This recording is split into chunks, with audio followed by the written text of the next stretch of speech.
देखिए, जैसे जैसे विधानसभा की तारीखें करीब आ रही है, वैसे वैसे जो है बयानबाजी तेज हो रही है। आपको बता दें कि केंद्र में राहुल गांधी और सोनिया गांधी पर जो है जिस तरह से ईडी का जो है शिकंजा कसा गया है, उसी पर लेकर जो है अविनाश पांडे जो पूर्व के सांसद हैं, उन्होंने प्रेस वार्ता करते हुए बड़ी एक बयान देते हुए नजर आए हैं। उनका कहना है कि जिस तरह से ईडी और सीडी का जो प्रयोग किया जाता है, विधानसभा हो या लोकसभा, जब भी चुनाव आते हैं तब जो है केंद्र में इन सभी का जो है दुरुपयोग करना शुरू कर दिया जाता है। क्या कुछ कर रहे हैं अविनाश पांडे, पहले उनकी बयानों को सुने। उपस्थित मंचासीन सभी सम्माननीय नेतागण, पटना जो कि हमेशा मेरे बहुत ही दिल के नज़दीक रहा है, आज माननीय कांग्रेस अध्यक्ष के निर्देश पर साथियों आप लोगों के बीच पूरे देश में जो एक आज का वर्तमान सच और झूठ की महाभारत जो चल रही है, उस महाभारत में सच का साथ, सत्य के साथ आप लोगों को अवगत कराने के लिए, आप लोगों से बात करने के लिए, और आज पूरे देश में अखिल भारतीय कांग्रेस कमेटी के हमारे अनेक ऐसे करीबन 72 जगहों पर, 72 शहरों पर, प्रमुख स्थानों पर इन 2 दिनों में कांग्रेस के शीर्ष नेता मीडिया के माध्यम से, प्रचार माध्यम से जनता तक इस सच पहुंचाने का एक बहुत ही सफलतम प्रयास करने जा रहे हैं। उसी कड़ी में मैं आप लोगों के बीच में उपस्थित हूं। साथियों, आज आवश्यकता क्यों पड़ी कि आज विशेष रूप से कांग्रेस पार्टी को पूरे देश के अंदर प्रचार माध्यमों का सहारा लेकर जनता तक सच पहुंचाने की जरूरत क्यों महसूस हुई? आप और हम सब जानते हैं कि ये विषय नया नहीं। पिछले 13 वर्षों से जब से सुब्रमण्यम स्वामी जी ने इस विषय को उठाया, नेशनल हेराल्ड अखबार जिसकी स्थापना 1937 में हमारे उस समय के ख्याति प्राप्त और अनुभवी स्वतंत्र संग्राम सेनानी जिन्होंने देश की आज़ादी के लिए अपना सर्वत्र कुर्बान कर दिया, ऐसे उन महान अनुभवों के मदद से, जिसमें आदरणीय पुरुषोत्तम दास टंडन जी, आचार्य नरेंद्र देव जी और आदरणीय रफ़ी अहमद किदवई जी, पंडित जवाहरलाल नेहरू जी ने देश के स्वतंत्रता के आंदोलन में जन भावनाओं को जन जन तक पहुंचाने के लिए एक मीडिया हाउस की स्थापना की, जिसे इन प्रमुख नेताओं ने, प्रमुख रूप से और भी इसके साथ जुड़े हुए लोग थे, उन्होंने मिलकर अंग्रेजी में नेशनल हेराल्ड, हिंदी में नवजीवन और उर्दू में कौमी आवाज़, इन 3 भाषाओं में जनता के स्वतंत्रता आंदोलन की आवाज़ को बुलंद करने के लिए एक मीडिया हाउस की स्थापना की। मैं जानकारी आप इसलिए दे रहा हूं साथियों कि आज अगर हम देखें कि नेशनल हेराल्ड के बारे में जिस प्रकार का गैर प्रचार किया जा रहा है, और ये गैर प्रचार का उद्देश्य आप और हम सब भली भांति जानते हैं। अगर हम देखें तो ये मामला भारतीय जनता पार्टी का देश की जनता का ध्यान भटकाने के लिए, और जो शीर्ष नेतृत्व कांग्रेस का, जो आज हमारे पार्टी के सिरमौर हैं, उस पर आक्षेप लगाकर कांग्रेस के कार्यकर्ताओं का मनोबल गिराने का एक षड्यंत्र है। हाल ही में आपने देखा कि अहमदाबाद में एक बहुत ही सफलतम राष्ट्रीय अधिवेशन में, जहां पर कि संगठन सृजन से लेकर संगठन को अलग अलग स्तर पर जन सामान्य की समस्याओं को लेकर एक आंदोलनकारी धारदार कार्यक्रमों के माध्यम से कांग्रेस एक नए जोश में माननीय राहुल गांधी जी के नेतृत्व में आदरणीय मल्लिकार्जुन खड़गे जी और आदरणीय प्रियंका गांधी जी और हमारी सर्वोच्च नेता आदरणीय सोनिया गांधी जी के मार्गदर्शन में जो एक शुरुआत पूरे देश में करने जा रही है, निश्चित रूप से आप समझ गए होंगे कि वो सरकार, वो भारतीय जनता पार्टी का नेतृत्व आज पूरी तरह से डरा हुआ है। और आप जानते हैं कि जब व्यक्ति डरता है तब अपने राजनीति के पैंतरे के बारे में ना सोचते हुए किसी प्रकार से जो प्रयत्न इनका पिछले 11 सालों से सफलतम तरीकों उसको मानते हैं कि जनता की आवाज़ को, जनता की समस्याओं को या जिन उद्देश्यों को लेकर जिस पर विश्वास रखकर इस देश की जनता ने उन्हें सत्ता सौंपी है, उस मोर्चे पर, हर मोर्चे पर पूर्ण रूप से नाकाम होने के बाद अब एक ही मकसद उनके पास में किसी तरह जनता का ध्यान भटकाए। चाहे वो माननीय सोनिया गांधी जी या राहुल गांधी जी पर इस प्रकार के अनर्गल आरोप लगाकर, चाहे नेशनल हेराल्ड जिसकी स्थापना पंडित जवाहरलाल नेहरू ने 1937 में इन सभी महानुभावों को साथ में लेकर 3 भाषाओं में की और जिसका प्रमुख उद्देश्य था कि इस देश के लोगों तक सच्चाई पहुंचाकर अंग्रेजों की उस हुकूमत को उखाड़ फेंकने के लिए जो लाखों स्वतंत्र संग्राम सेनानी थे, इस देश की जनता थी, उनको उनके स्वाभिमान के बारे में, स्वतंत्रता के बारे में और हो रहे अत्याचारों के बारे में जानकारी दे सके। अगर ये वो न्यूज़पेपर है, ये वो संस्था है साथियों जिसका योगदान इस देश की आज़ादी में एक प्रमुख भूमिका के रूप में रहा, और वही कारण था कि 1942 के आंदोलन के बाद, भारत छोड़ो आंदोलन के बाद अंग्रेजों ने इस पत्रकार, इस समूह को, इन पत्रिकाओं को बैन कर दिया, जो जाके इतने घबराए हुए थे कि 1945 में ये उन्हें बैन हटाना पड़ा। आप सब पत्रकार हैं, जैसा आदरणीय अध्यक्ष जी ने कहा, एक चौथे और बहुत ही महत्वपूर्ण स्तंभ हैं लोकतंत्र के। हम सब ने मिलकर संविधान बनाया और संविधान को इस तरह से बनाया कि जहां पर किसी प्रकार का अन्याय ना हो और देश का हर एक व्यक्ति, राजा से लेकर रंक तक, पूर्ण विश्वास के साथ में, स्वाभिमान के साथ में और निडर होकर स्वतंत्रता के साथ यहां पर रह सके और अपनी भावनाओं को व्यक्त कर सके। अगर कुछ गलत हो रहा है, कोई अत्याचार हो रहा है, तो आवाज उठा सके। लेकिन आपने देखा होगा कि आज की वर्तमान सरकार, मैं फिर आना चाहूंगा कि नेशनल हेराल्ड का बहाना लेकर कांग्रेस के सर्वोच्च नेतृत्व को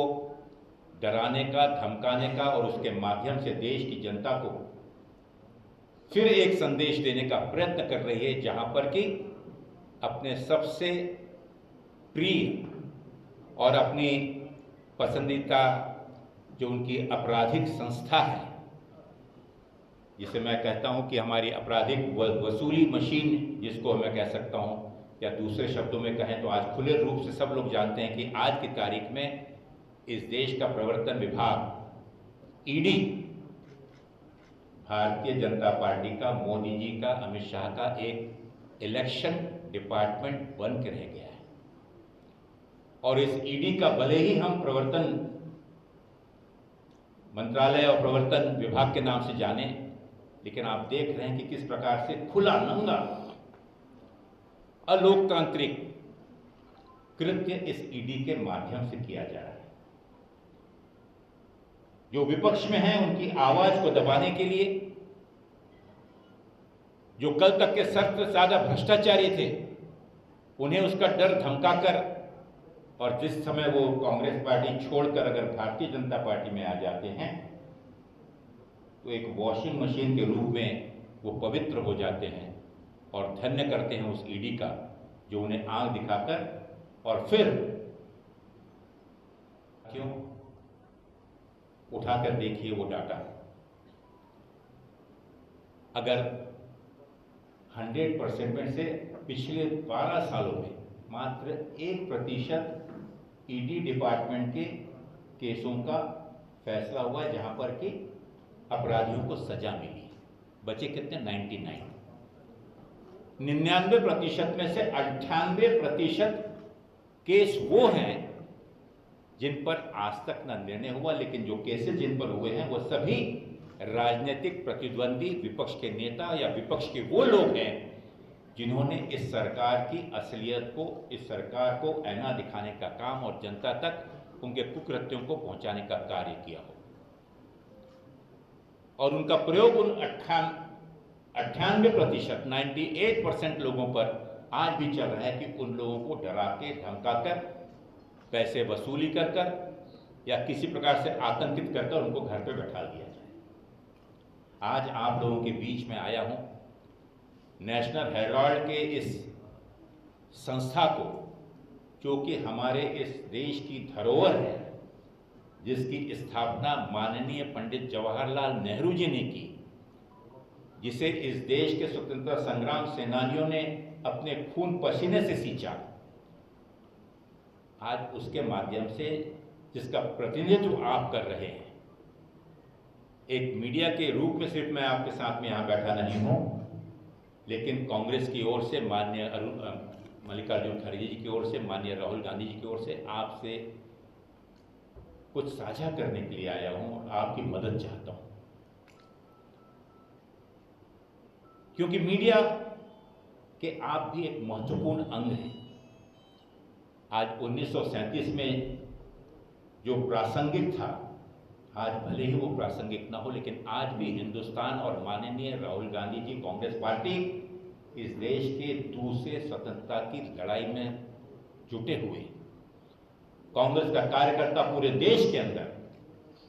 बिना किसी डर के, बिना किसी भय के,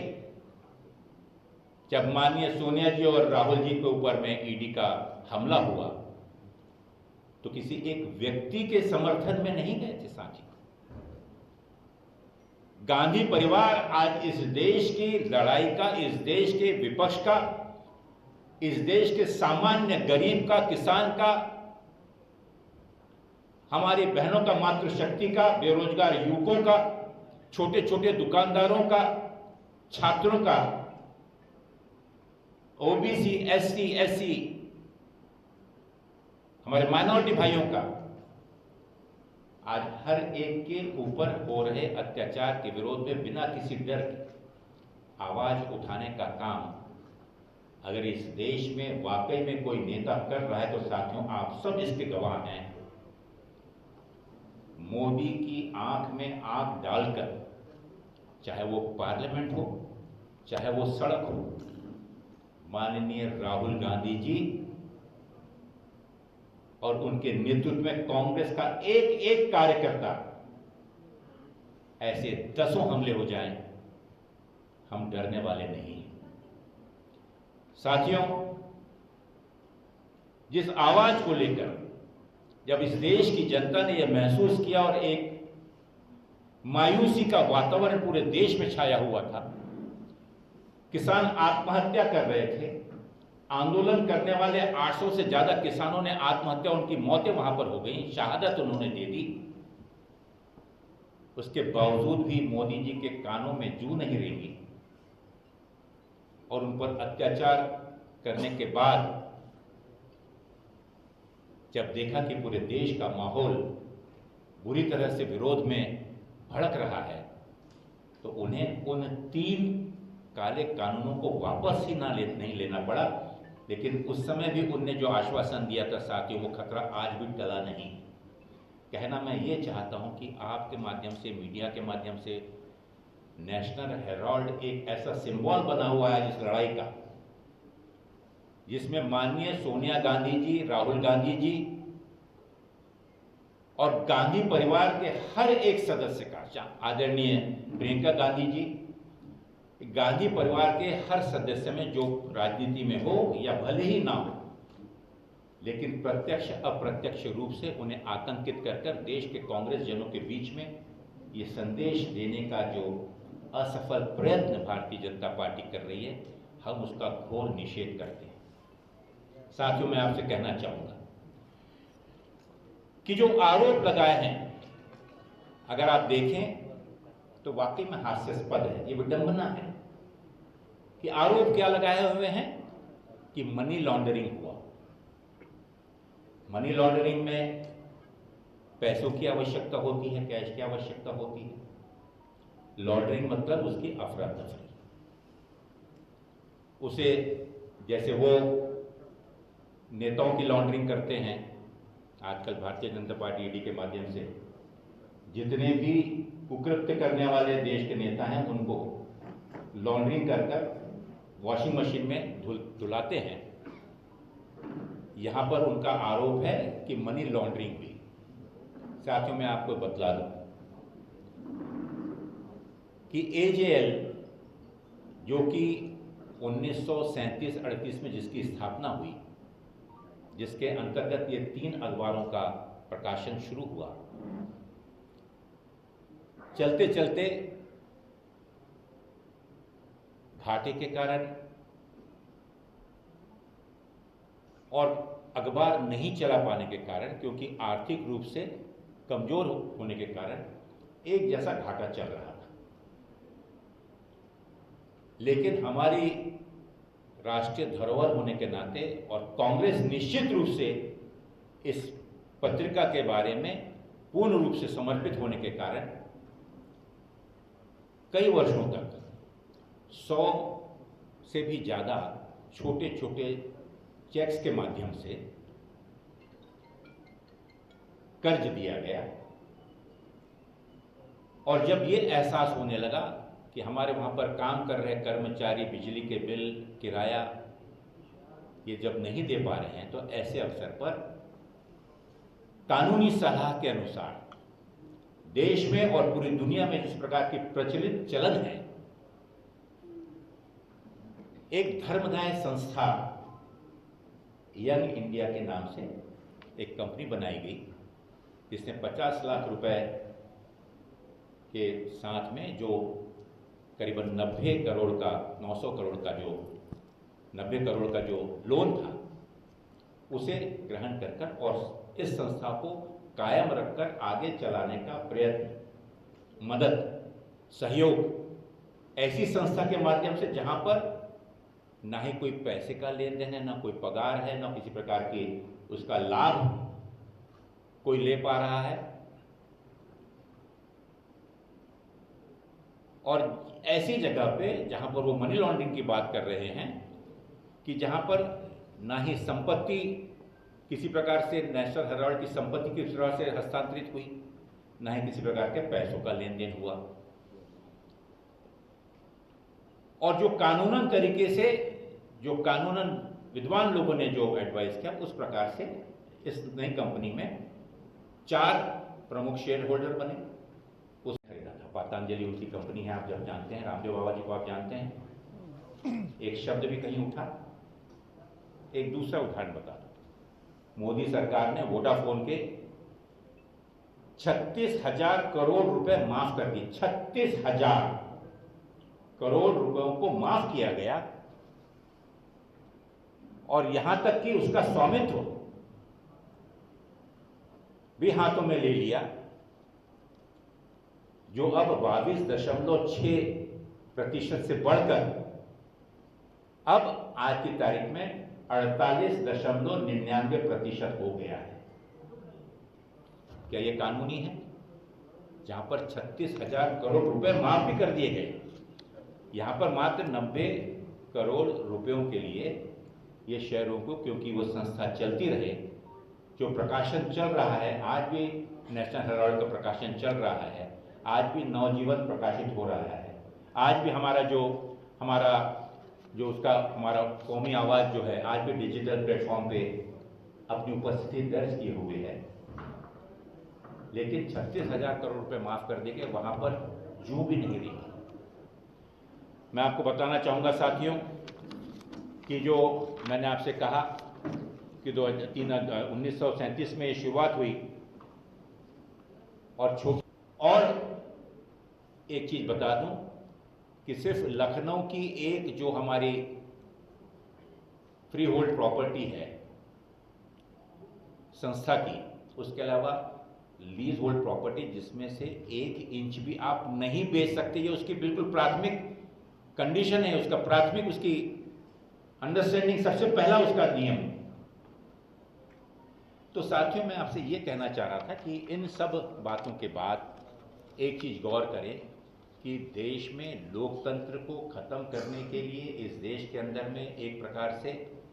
तानाशाही वातावरण को और ज़्यादा मजबूती की ओर बढ़ाने के लिए जिस प्रकार से सरकारी मशीनरियों का दुरुपयोग करते हुए अपने सभी राजनीतिक प्रतिद्वंद्वों को डराने के लिए, धमकाने के लिए, और आप सब जानते हैं कि आज की तारीख में माननीय मोदी जी हों या भारतीय जनता पार्टी का कोई भी नेता हो, अगर रात में भी अगर किसी को हिला के अगर मोदी जी को उठाए तो उनके मुंह पे जबान पे एक ही नाम होता है, और वो नाम क्या है? राहुल गांधी, कांग्रेस पार्टी। क्योंकि वे जानते हैं कि कांग्रेस का कार्यकर्ता, कांग्रेस की वो सोच, कांग्रेस का वो खून पसीना त्याग इस देश के एक एक गांव के कण कण में बसा हुआ है। राजनीतिक परिस्थितियां बदलती रहती हैं, लेकिन ये परिस्थिति वो भी जानते हैं कि ज्यादा दिन झूठ नहीं टिक सकता, झूठ की उम्र ज्यादा नहीं होती। और आज